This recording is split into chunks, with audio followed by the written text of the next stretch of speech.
I always thought I understood loss, but it turned out it was never as easy as people imagined. I lost my biological mother when I was only 13 years old. At that moment, it felt like the air had been sucked out of my lungs. The house that had once been filled with my mother's laughter suddenly became cold and empty. My father, Daniel Harper, threw himself into his work, perhaps because he didn't know any other way to cope with the grief. As for me, I just tried to survive each day, locking myself in my room and losing myself in a world of messy sketches. Everything changed when I was 14 years old and Evelyn came into our lives. The first time I met her, I remember thinking, she's beautiful. Evelyn had deep blue eyes that exuded gentleness and a warm, soothing voice that made people feel at ease. But at the time, I didn't need comfort, I needed my mother. And Evelyn was not my mother. In the beginning, I was anything but kind to her. I was cold, often irritable, and did everything I could to keep my distance. To me, she felt like someone complicit with my father in betraying my mother. My father no longer loved my mom, and that made me resent her. But Evelyn never complained. She was patient, always showing up with warm dinners, short but meaningful stories, and sometimes just a gentle gaze, as if to say, I understand your pain. I hated to admit it, but over time, Evelyn's patience began to break down the defensive walls I had built. She never forced me to accept her, but her presence, gentle and unassuming, made me reconsider. When my father married Evelyn, I no longer hated her as much as I once did. I even began to feel that perhaps she was the only one who could make our house feel warm again. I still vividly remember that day, the day my father died in a horrific accident. It's etched in my memory like a nightmare that never ends. It was an autumn day, the sky overcast, with wind howling through brittle branches as if forewarning something terrible. I was still a naive high school student, full of dreams. The phone rang, and I saw Evelyn, who was always calm, trembling as she held the receiver. Her face turned pale as she listened to the voice on the other end. She didn't say a word, just quietly set the phone down and turned toward me. Lucas, she called my name, her voice so soft it seemed as though she feared everything would shatter if she spoke any louder. I looked at her, trying to read something in her eyes that were usually filled with gentleness and strength. But today, they held only panic and pain. What happened, Evelyn? I asked, my voice hoarse. She pressed her lips tightly together, as if trying to hold back tears that were on the verge of spilling. Your father. She couldn't finish her sentence. That alone was enough for me to understand that our lives had changed forever. I remember the moment Evelyn stood by the doorway, her hand shaking as she reached for mine. Silent tears streamed down her cheeks, but she didn't sob aloud. I knew she was trying to stay strong for me, but in her eyes, I saw an anguish that nothing could ever erase. Lucas, we'll be okay, she said, but her voice trembled so much it seemed even she didn't believe her own words. I nodded, not because I believed her, but because I didn't know what else to do. My heart was weighed down by a fear and loss I couldn't name. I wanted to say something to comfort Evelyn, but words felt too small in the face of such pain. That night, the house was eerily silent. I sat on my bed, staring at a picture of my father, but my mind couldn't focus. Across the hallway, I heard Evelyn's light footsteps. She entered my room without saying a word, simply sitting down beside me. She wrapped her arms around me, holding me tightly as though letting go would cause everything to fall apart. Lucas, I'm sorry. I don't know what to do right now, she said, her voice filled with helplessness. It was the first time I saw Evelyn so vulnerable. A woman who was always strong, always bearing the burdens, now looked so heartbreakingly fragile. It felt like my heart was being crushed. No, Evelyn, it's not your fault, I said, my voice choked. You don't need to apologize. We'll get through this. I didn't know if my words meant anything to her, but for the first time in my life, I realized that Evelyn wasn't just someone who protected me, she was someone who needed my protection too. In that moment, a new resolve began to form within me. I would grow up to be someone Evelyn could rely on, so she would never have to bear any pain alone again. The days that followed were an endless stretch of silence and loss. Evelyn carried on, managing everything from my father's funeral to the complex paperwork. But I could see the exhaustion in her every movement, the way her eyes often wandered when she looked at photos of my dad. I started helping her more, even with small tasks like cleaning the house or preparing meals. Each time I saw Evelyn's faint smile when I did something, it warmed my heart. But I knew those small acts couldn't ease the pain in her heart. I wanted to do more, to become someone she could lean on, just as she had been for me. Though I couldn't change the past, I vowed to do everything in my power to protect Evelyn, the woman who had sacrificed her own future to care for me. From those painful days, the bond between Evelyn and me grew stronger, far beyond anything I could have ever imagined. Not long after the funeral, Evelyn made a decision I would never forget. She refused to remarry. "I'll stay here," she said, looking straight into my eyes. "I promise to stay until you can stand on your own." The years that followed were an uphill battle. We didn't have much money. Evelyn worked overtime at a small law office and sometimes took on freelance work in the evenings. I knew how exhausted she must have been, yet she never once complained. Instead, she always encouraged me to focus on my studies, constantly reminding me that no matter how hard things got, we still had each other. Looking back, I realized how much I grew during that time. I learned to be grateful, not only because Evelyn stayed, but because she showed me what unconditional love and sacrifice truly meant. But alongside my gratitude, something else began to grow within me, something I didn't dare admit. Evelyn wasn't just the stepmother who had given up everything for me. She was also a woman I couldn't stop thinking about. I didn't know when these feelings had started. Perhaps it was one evening when I saw her standing in the kitchen, the soft light highlighting the contours of her face. Or maybe it was during those moments when she smiled, her gaze so tender that it made me feel like I could overcome anything in the world. I dared not think beyond that. I told myself it was merely a misunderstanding, a complex emotion born out of gratitude and closeness. But the more I tried to deny it, the more I realized I couldn't control my heart. Many long nights, I tossed and turned, berating myself and grappling with guilt over emotions I knew were wrong. Evelyn deserved nothing but respect and pure love, not this conflicted and selfish affection I felt for her. I kept telling myself that time would dull everything. But deep down, I knew these feelings would remain an indelible part of me, something I could never erase. As time passed, I grew older, but my heart remained like a lost child, always seeking the safest refuge, Evelyn.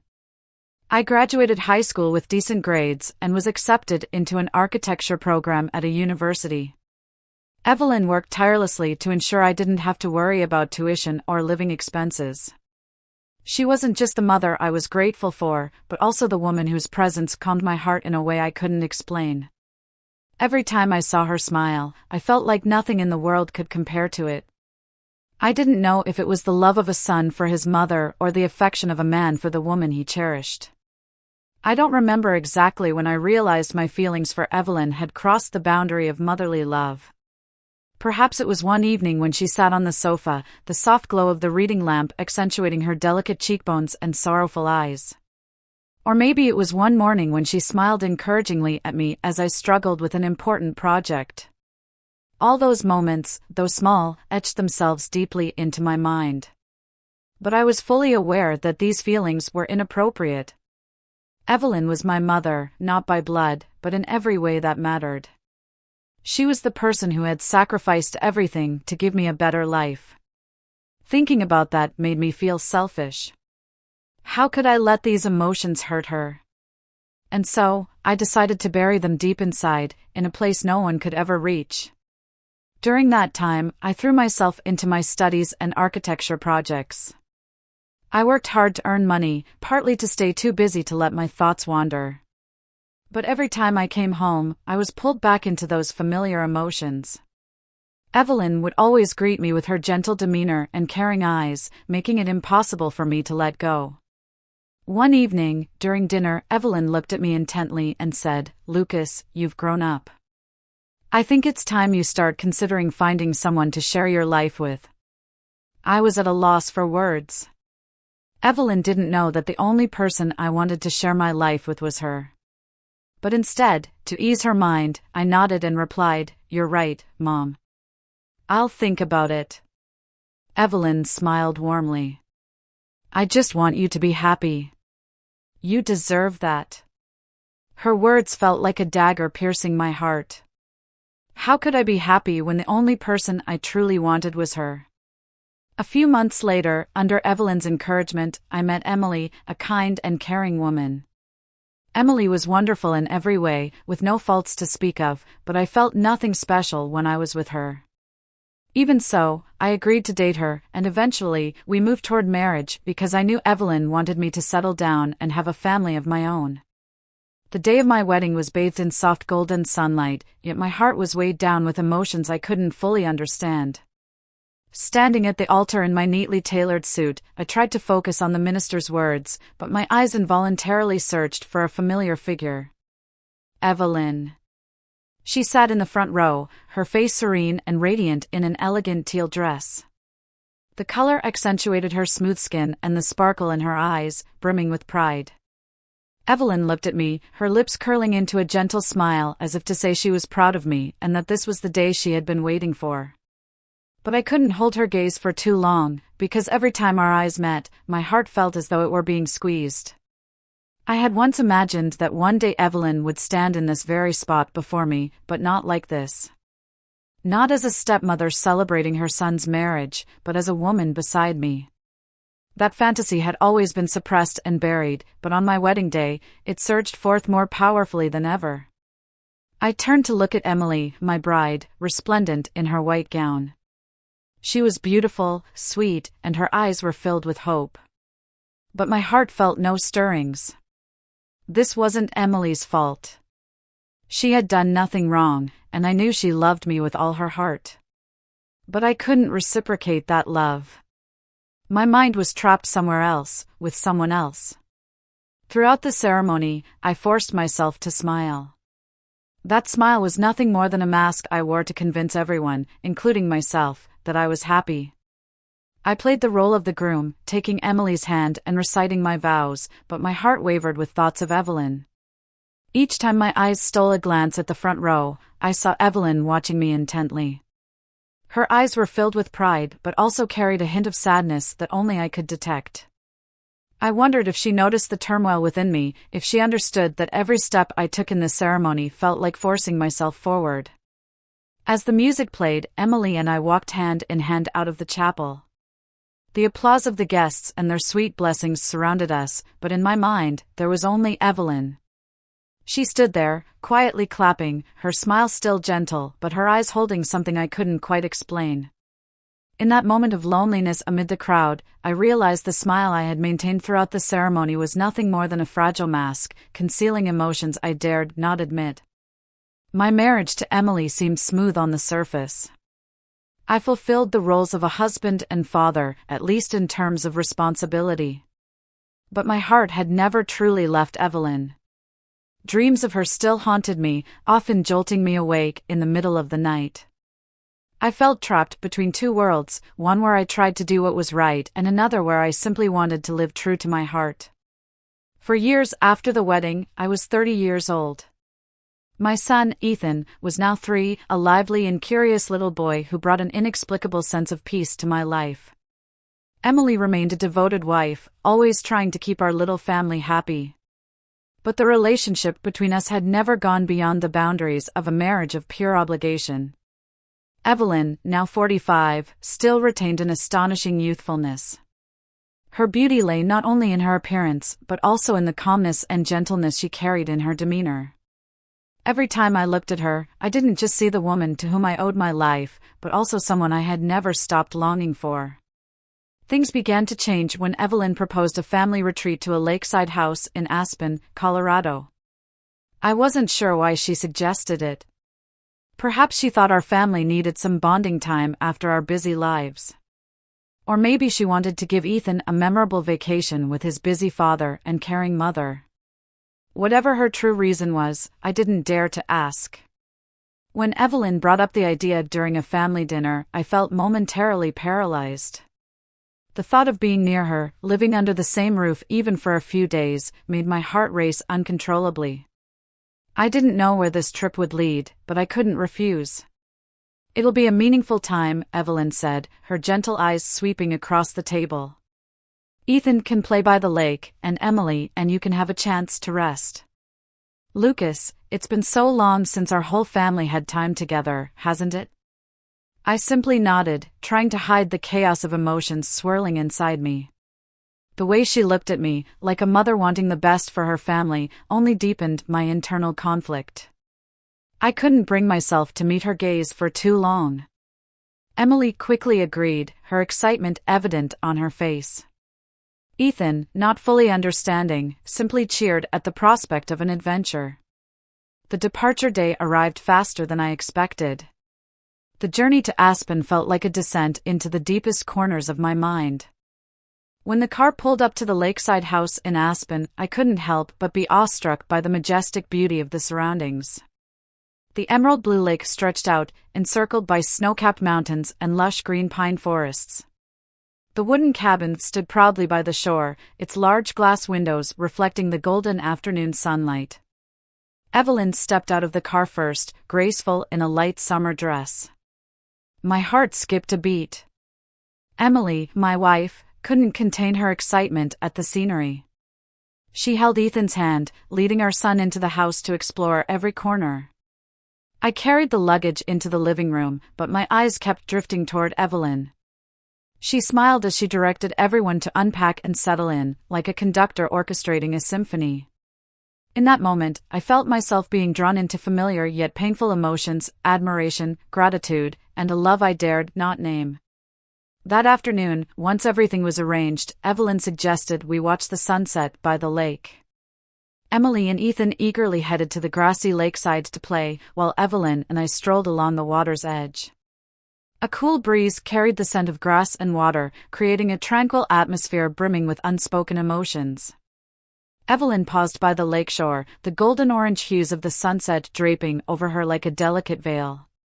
She turned to me, her eyes filled with a mixture of gentleness and sadness. "Lucas, do you think this trip was a good idea?" she asked softly. I didn't know how to respond. Inside me, a storm of conflicting feelings was brewing. "I think it's a great chance for everyone to bond." "You were right to suggest it," I said. She smiled faintly, but her eyes retained that lingering sadness.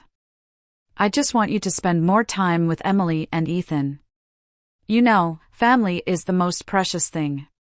I nodded, but I couldn't suppress the inner turmoil. I cared deeply for Emily, but that love could never surpass the emotions I felt for Evelyn. Quietly, I walked closer to the water's edge, my gaze following her reflection rippling on the lake's surface. Without warning, Evelyn stepped into the water, her bare feet gliding over the cool pebbles. Her summer dress became soaked, clinging to her body and accentuating her soft curves. I couldn't look away. My heart clenched painfully, torn between the beauty of the moment and the forbidden nature of my feelings.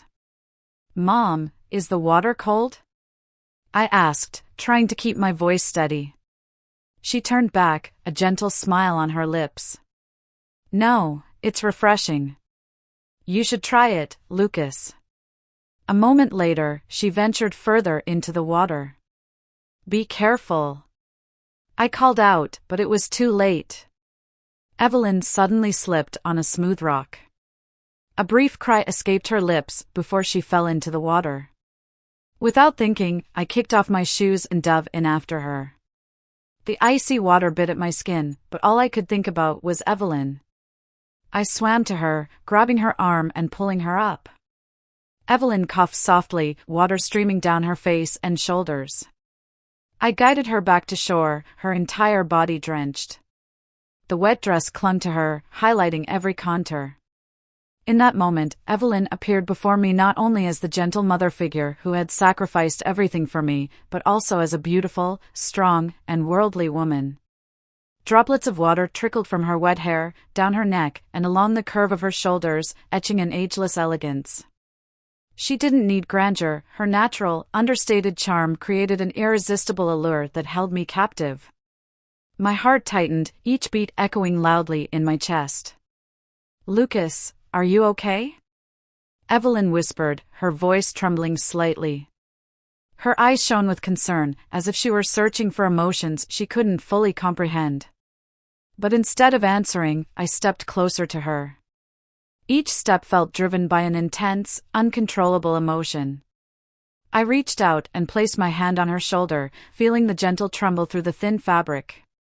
Her skin was still soft, and the warmth of it seemed to burn away every shred of rationality I had left. "Mom, do you know how much you mean to me?" I murmured, my voice hoarse with emotion. Evelyn's eyes widened, a mix of surprise and confusion crossing her face. "Lucas, what are you saying?" she asked, but she didn't step back, as though frozen in place. I couldn't stop, couldn't hold back any longer. The feelings I had buried for years surged forth like a flood, washing away every boundary. I wrapped my arms around her tightly, almost afraid that if I let go, she would disappear forever. "Mom," I said, my voice breaking, "I love you. Not just the way a son loves his mother. I've loved you for so long."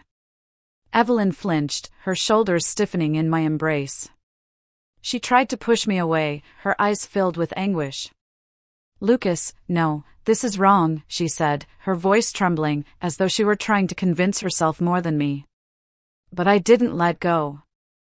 Every word spilled from my heart, raw and unrestrained. "I've tried to forget, tried to live the way you wanted me to," I cried, tears streaming down my cheeks. "But I can't. You're the only one I love, the only thing that matters to me. I can't pretend anymore." Evelyn said nothing, but her eyes betrayed the torment and pain she was feeling. I could see her struggling internally, caught between moral principles and a truth neither of us dared to fully acknowledge. She didn't push me away again, but she also didn't respond. That silence, lasting only a few seconds, felt like a blade twisting deep into my heart. That night, Evelyn didn't say another word. When we returned to the lakeside house, she avoided my gaze, silently retreating to her room. I could see the exhaustion etched on her face, but didn't dare to speak. The next morning, I heard Emily's worried voice calling out, "Lucas, Mom has a fever. Come check on her." I rushed over immediately. Evelyn was lying in bed, her forehead burning hot, her complexion pale. Emily, busy taking care of Ethan, couldn't stay with her for long, and I offered to stay and look after her. As I entered the room, I saw Evelyn lying with her back turned to me, facing the wall. The faint light from the window cast a soft glow over her hair, creating a gentle halo. She heard my footsteps, but didn't turn around, letting out a quiet sigh instead. "Mom, how are you feeling?" I asked softly, afraid to disturb the serene atmosphere. "A bit better, Lucas," she replied, her voice weak and hoarse. I sat down on the edge of the bed, placing my hand on her forehead. Her temperature was still high, and her half-opened eyes looked at me with exhaustion. "Let me get some warm water to help cool you down." "You shouldn't take a cold like this lightly," I said, not waiting for her to object before heading off to prepare. When I returned with a warm cloth, Evelyn was lying still with her eyes closed, her brows slightly furrowed as if battling fatigue. I gently wiped the beads of sweat from her forehead and neck. Her skin was cool, but still soft, just as I remembered. "Don't try to push yourself, Mom. Just rest." "I'll take care of everything," I said, my voice trembling slightly with emotion. Evelyn didn't respond, only closing her eyes as though trying to hide something. As I cleaned her, I noticed my hand trembling slightly.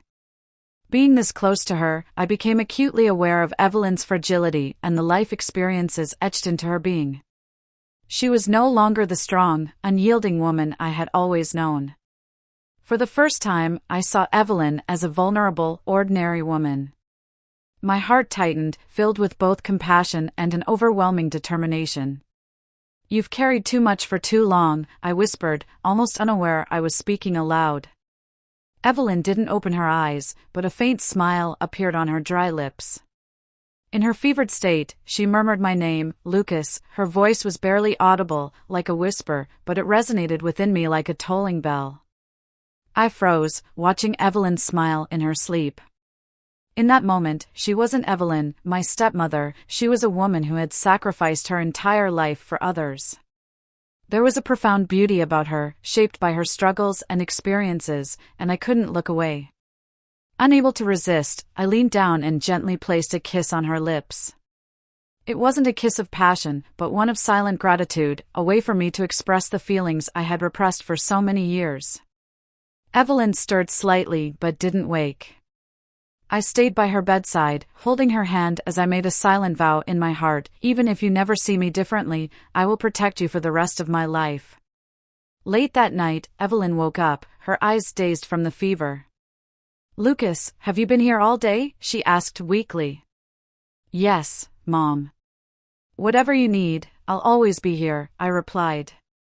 Evelyn looked at me, and for a fleeting moment, there was something in her gaze I couldn't quite name, gratitude, or perhaps a hint of hesitation. You're always like this, always so caring, always making me feel safe, she said, then turned away, as if afraid that meeting my eyes would reveal too much. Those words, simple as they were, struck a deep chord in my heart.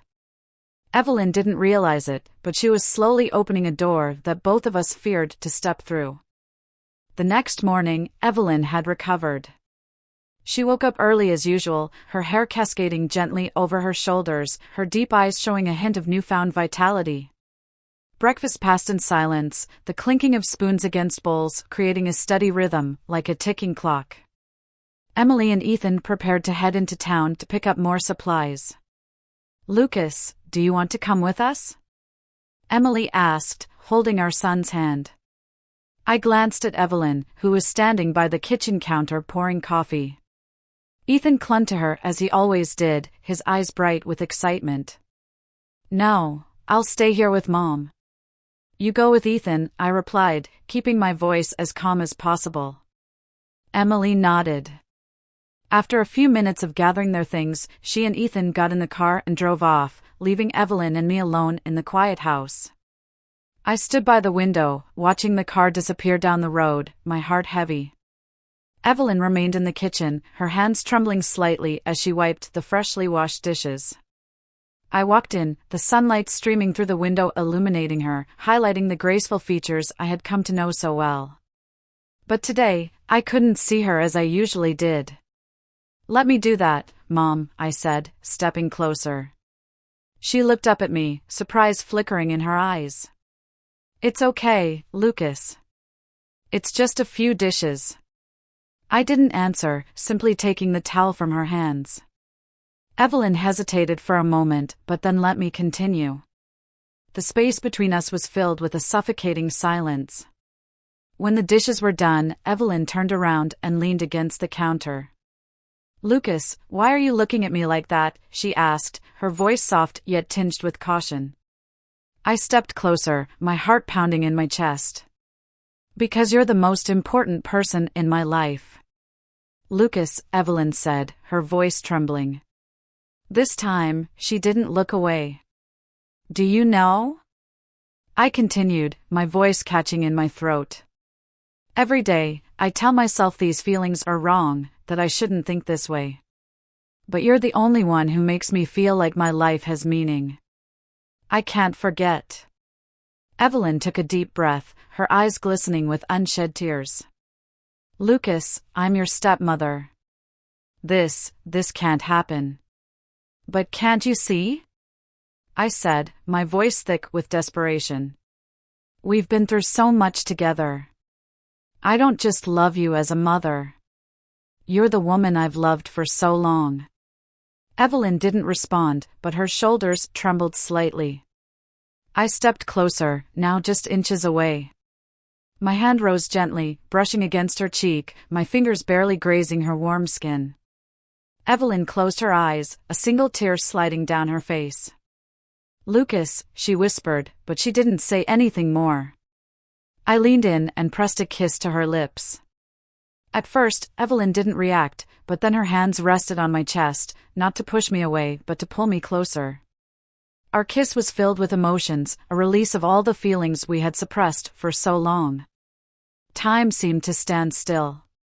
The kiss was not just an explosion of repressed emotions but also a profound connection between two souls that had endured so much loss.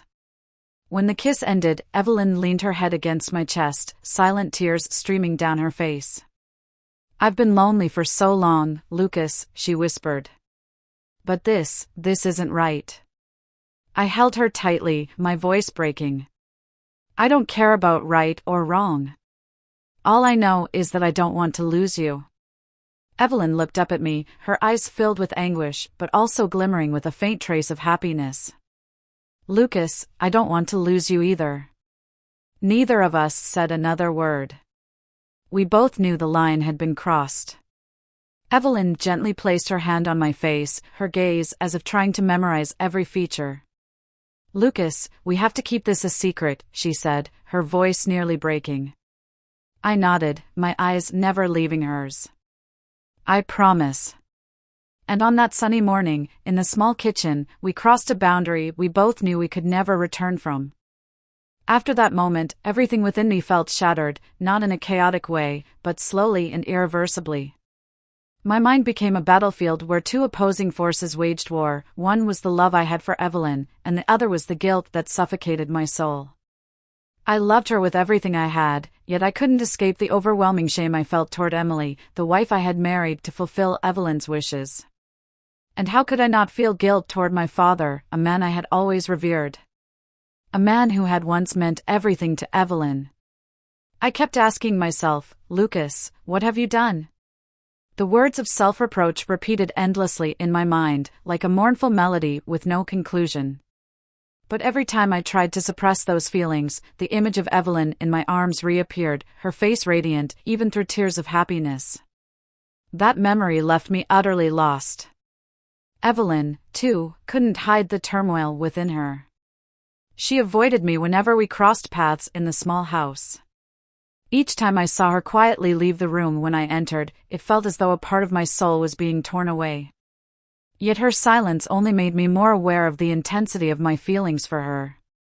She did everything she could to create distance between us, but her coldness only deepened my realization of how strongly I felt about her.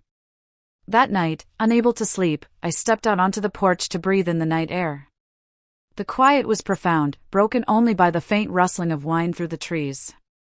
I hadn't expected Evelyn to be there. She was seated in an old armchair, the moonlight highlighting her gentle but weary features. My heart ached at the sight of her. I wanted to turn away, to avoid making things even more uncomfortable, but my legs felt rooted to the spot. "Evelyn," I called softly, my voice catching in my throat. She turned to me, her eyes reflecting exhaustion but also a glimmer of warmth. "Lucas, I think we need to talk," she said quietly. I nodded and sat down beside her. The stillness around us felt like a cocoon, enclosing our emotions while simultaneously pressing them to the brink of eruption. "I'm sorry for what happened," I said, my voice trembling. Evelyn sighed deeply, her eyes gazing far into the distance, as if searching for answers among the stars. "Lucas, I'm at fault too. I shouldn't have let things go this far. But you have to understand, we can't continue like this." "Do you think I don't know that?" I replied, desperation lacing my voice. "But my feelings for you aren't something I can control." "You have to control them, Lucas," Evelyn said firmly, her eyes both resolute and filled with anguish. "You have Emily, you have Ethan. They are your family now. I don't want to be the reason that falls apart." "But what about you?" I asked, feeling as if the entire world was against me. "You've always been everything to me. How can I live without thinking about you, without loving you?" Evelyn looked at me for a long moment, as though trying to etch every word into her memory.